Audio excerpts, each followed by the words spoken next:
Hey viewers, thanks for tuning in. Today I want to do a kind of a blind test because I don't know what the results are going to be.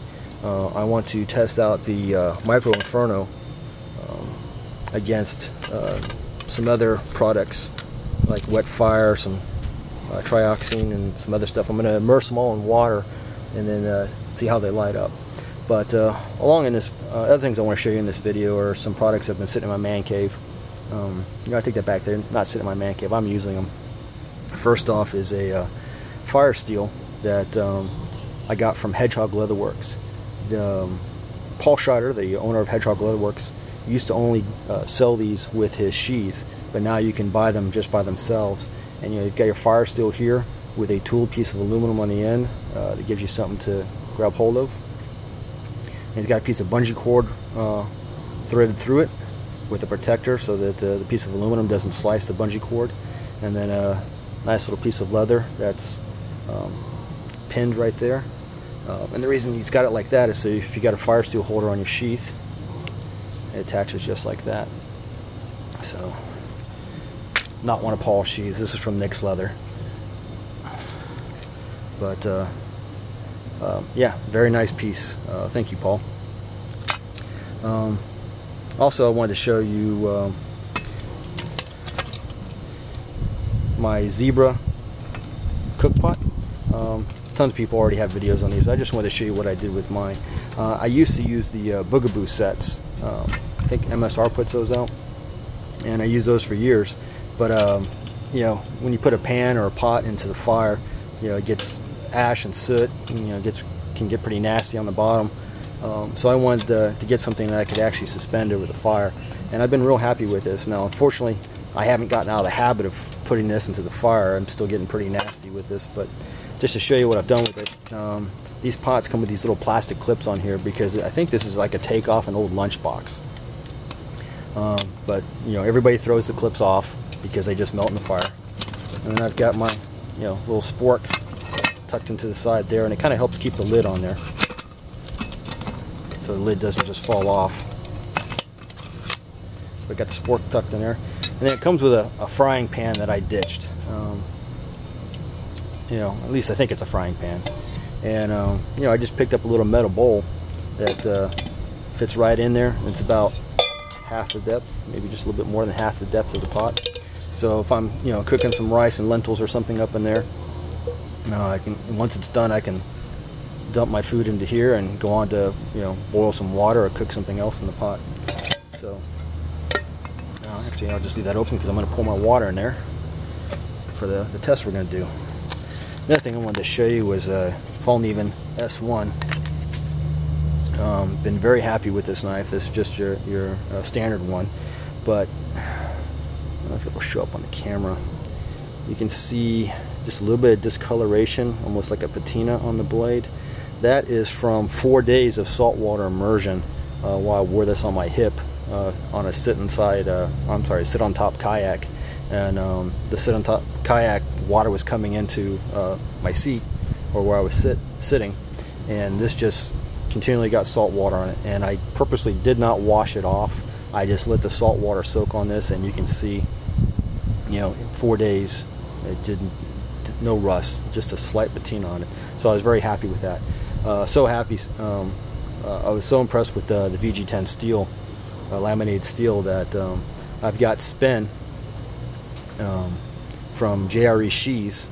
He's gonna make me a custom knife with a micarta handle that'll just fill my hand a little bit better. That's the only thing I don't like about this knife, is the grip is a little bit small for my hand. It's great texture, it doesn't slip, very solid, but I just want something that fills my hand a little bit more. Maybe just because I'm so used to the Becker knife and the size of that. So, Fallkniven S1. So let's get to the test. The Micro Inferno comes from Real Survival Solutions out of Venice, Florida. A guy named Roger Fandrich came up with this, and I guess he showed it to Dave Canterbury, and Dave is now selling these on his site. So when we were down for the last Everglades class, he gave me a package and told me to test it out. I've used it a couple times, but not like I'm about to do right now, putting it side by side to some other items. So let's see.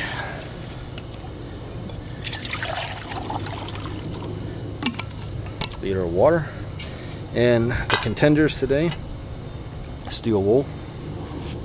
I don't remember the number of this, but you know, it lights up very well. Vaseline soaked cotton ball, and a Wetfire tab. Now the only problem that I have with these Wetfire tabs is once they come out of the package or the package is ruptured, they don't do real good sitting out. It's kind of like whatever ignition chemical that they have in here kind of dries out. So hopefully this one's not ruptured and it'll do pretty good. So okay, Wetfire tab, throw it in there, it's not going to do anything, floats on top. You can see that in the camera. Steel wool, throw it in there. Vaseline cotton ball, and a Micro Inferno. So we got those good and wet. And I have never soaked one of these, so I don't know what it's going to do. We'll see. So now we got all those pretty soaking. Steel wool sank, the trioxane sank, cotton balls floating, Wetfire's floating, and the Micro Inferno's floating. Let's take all those out. Take a second. You know what? I should have shaken them off first because I got some water on the plate now. I'm just flinging these out over here off camera a little bit. Okay, steel wool. Alright. For each one of these, you kind of got to break them up. So there's the Wetfire. I'm just going to take these off the plate so I can dump the plate once I strike them.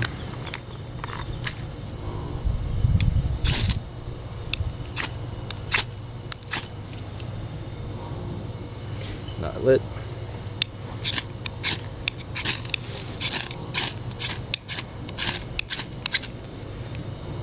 Not lit. You know what, that one may have been dried out. That's why I brought a second one.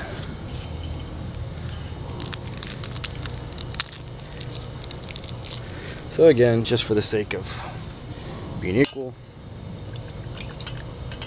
soaking it, fling it out, break it up. So got a failure already on the Wetfire.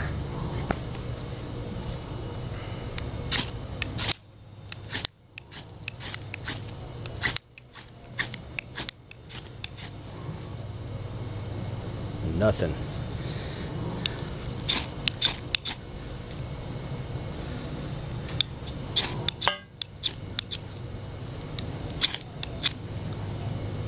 All right, Wetfire failure. Just put that to the side. Steel wool. Break it up. I'll tell you what, it's already dry to the touch. So just to be fair, we'll stick it back in there, fling it out, break it back up,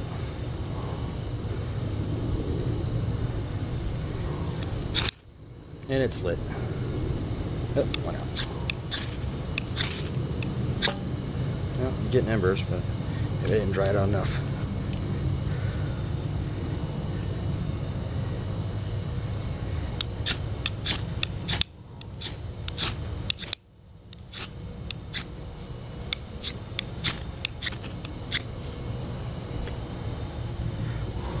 Now I've just taken off camera, blowing some air into it, not staying lit. Okay, trioxane. Break it up.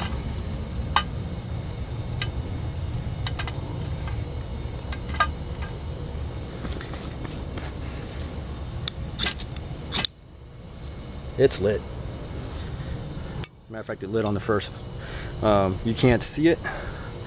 Let's see if I can't show you a piece of paper. Alright, that worked really well.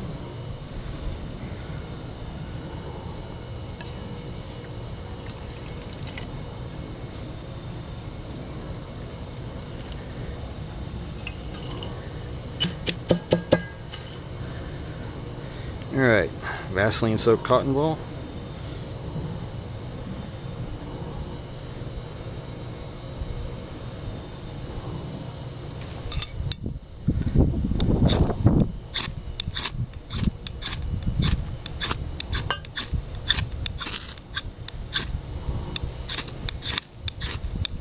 Okay, we're lit. Took a second, but we got it lit. And there it goes. I think that's showing up on camera. If not, here's another little piece of paper. There it goes. Alright. So that's still going. Still going pretty good.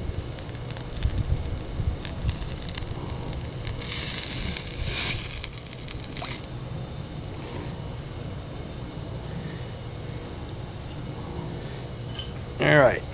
Last but not least, the Micro Inferno. Now, whatever is impregnated in here is coming apart in my hands, unless that's the water.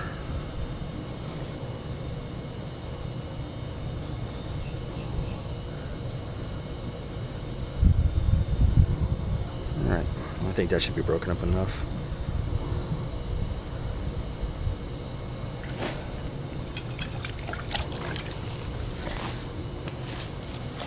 Alright, let's see where we at.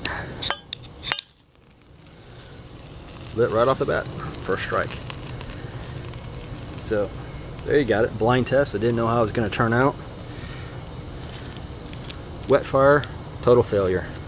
You know, I mean, it's worked for me in the past, but like I said, if air gets to them, they dry out. They're no good. So you saw, they failed.